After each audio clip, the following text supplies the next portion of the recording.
from Clifton Accountants. Recently we asked the Mayor of the Shoalhaven, Mr Paul Green, to speak to our business clients about the business environment in the Shoalhaven. Here's what he had to say. Fantastic to actually speak to you today about the opportunities that exist in the Shoalhaven. Of course, Shoalhaven City Council right now is going through its LEP process, 2009. That is the document that zones all the land in the Shoalhaven and allows people to make judgments or investments and certainly look at finding whether they want to resite their business or start a business in the Shoalhaven. Of course, that's extremely important for us. Shoalhaven obviously is one of the better places to actually start your business, particularly manufacturing or industry. Given the high overheads that one would face in Sydney, there's no doubt that the opportunities in Shoalhaven are absolutely fantastic. For instance, we have the Shoalhaven River on our doorstep, and of course that has been guaranteed to have unlimited water supply well into the future, and that's been signed off by the state government. Of course, we also have the Boomerang Power Station, which is for building, and of course that will also up the ante in terms of the availability of power and the reassurance of power for the local area in the future as well. And in relation to roads, of course we have got arteries going through to Sydney and Canberra, and one we're very excited about is the Main Road 92, which goes across to Canberra from the Nowra Central really, and of course that is cutting that trip across from Kangaroo Valley down the Hume Highway by up to 15 to 35 minutes. Now that mightn't be much for people in a car, but it certainly is a nice trip down through Nerriga and Tarago.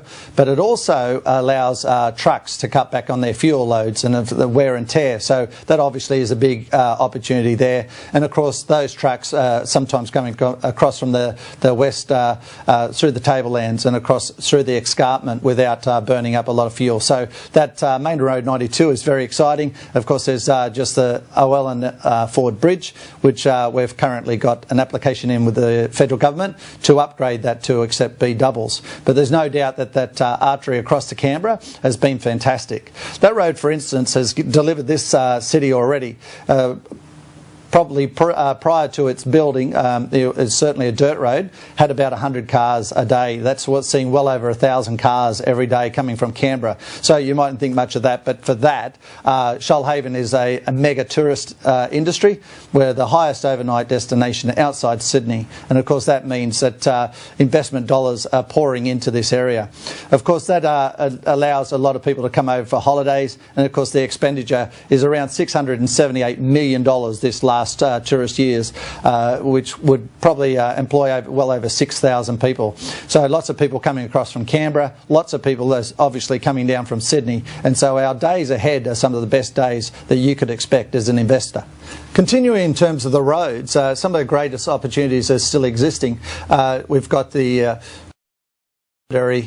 freeway upgrade, and of course that's $500 million put into that road, and the first seven kilometres of that will be expected to be started in August this year, 2012. Of course we've got the South Nowra dual lanes happening, and of course that's a $70 million project. Obviously that's going to increase the opportunities going down to the beautiful Jervis Bay region, so that'll be dual lanes right through Nowra on the Princes Highway. And of course one of the third parts that we're trying to obviously get endorsed by this current government is the third bridge crossing. There's no doubt that aligning that third bridge option will open up the north side of Shoalhaven in terms of urbanisation and the opportunities that will be across there in industry. But there's no doubt that that Princes Highway upgrade, the South Nowra upgrade, and also the development at the crossroads of Vincentia by Woolworths, where a big W will be finished by August 2013. That'll be substantial in terms of the quality of life that people can expect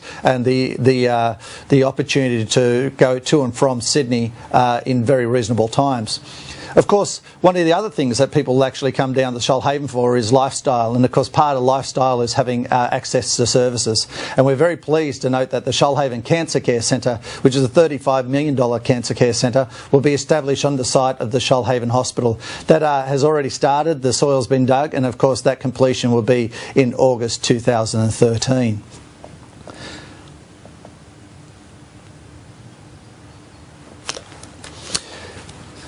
In In the Shoalhaven, we have a population of about 96,000 people, and of course that swells to 320,000 in peak tourist times. The growth rate is about 2.2%. So obviously there's an incredible demand for accommodation. We have a rental property that is always challenging. There's always people that want to call here home, and so buying houses obviously is a great interest. Certainly a lot of investors in the area, with the Navy having well over 5,000 people down at Creswell per year, and of course the HMAS Albatross is obviously got a lot of opportunity in Navy housing. So our housing stock is tight, and all the more reason for a good investment. And of course, like I mentioned earlier, the LEP will hopefully be through by the end of the year, and that will give certain investors opportunity to invest in the area. One of the great initiatives we've had is the section recently councils moved a motion to basically put section 94s and 64s back a little bit. So developers, instead of having to pay that at the front end, they can pay that at the back end of their development, the subdivision of their land for dwellings. So we're very, very excited about that, and I think many developers out there will be very interested to see how they can tap into that great initiative that council has.